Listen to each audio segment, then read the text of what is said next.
Captain Helen Morrison had seen many strange things in his 15 years patrolling the Outer Rim territories, but nothing quite prepared him for the Volpari refugee ship limping toward his station.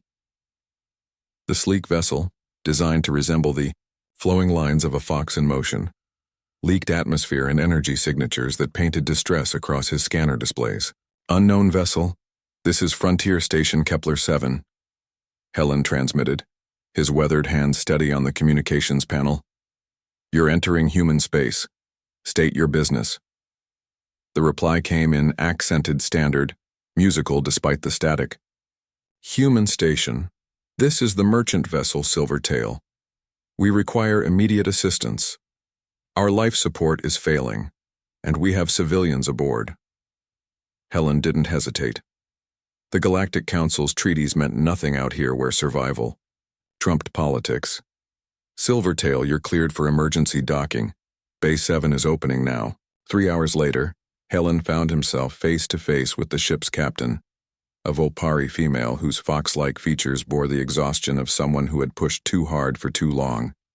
Her russet fur was matted, her pointed ears drooped, and her amber eyes held a desperation that transcended species.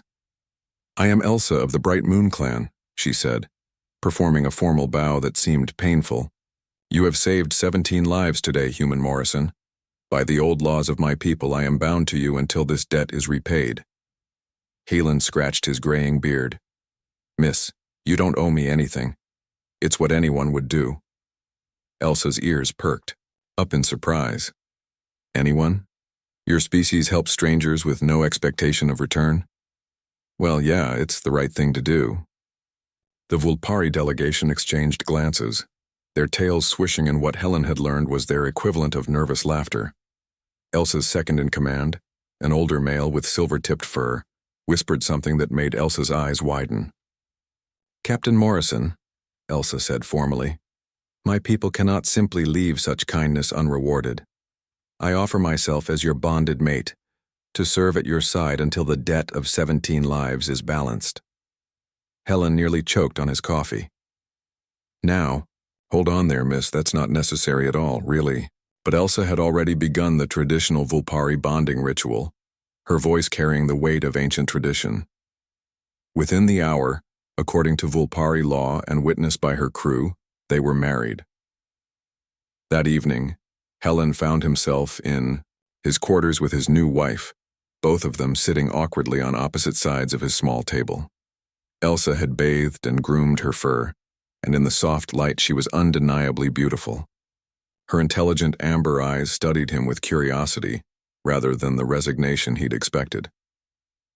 "So," Helen said, pouring 2 cups of tea, "tell me about your people." For the next several hours, Elsa spoke of the Volpari homeworld, a place of crystal cities and floating gardens where honor and family bonds meant everything.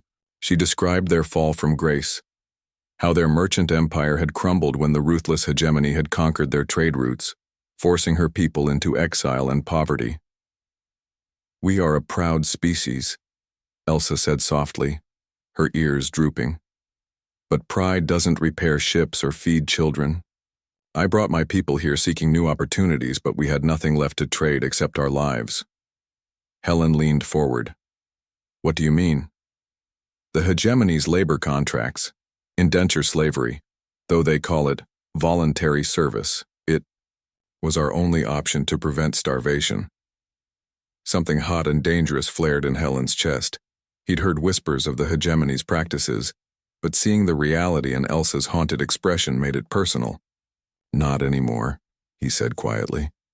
Elsa's ears perked up. "I don't understand." Helen stood and activated his communications panel. "This is Captain Morrison to all stations in the Kepler sector. We have refugees in need of assistance. I'm calling in every favor, every debt, and every friendship I've built over 15 years out here." Over the next hour, responses flooded in. Captain Torres from the mining station offered work positions for Volpari engineers. Dr. Chen from the agricultural dome needed skilled botanists. Apparently, Volpari had an intuitive understanding of plant growth that was legendary. The merchant Captain Silva wanted to establish new trade routes and needed partners who understood exotic goods. Elsa watched in stunned silence as opportunity after opportunity appeared on the screen. Her tail, which had been still all evening, began to swish with barely contained excitement. "Why?" she finally whispered. "Why would strangers help my people?" Helen turned to her, his expression serious. "Because that's what humans do. We build communities. We make families out of strangers. And when someone needs help," he gestured to the screen full of offers, "we help." Elsa stood slowly, her amber eyes bright with unshed tears. "Captain Morrison, Helen, I came here bound by debt and tradition, but I see now that your species operates on something far more powerful than obligation." "What's that?" "Hope. You give hope freely, expecting nothing in return. My people have forgotten what that feels like." She stepped closer, her voice growing stronger. "I am still bound to you by Volpari law until the debt is repaid.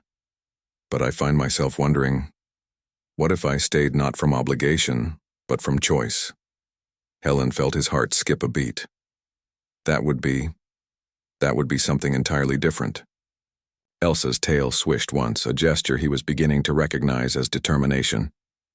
"Yes, it would be love, freely given, the most human thing of all."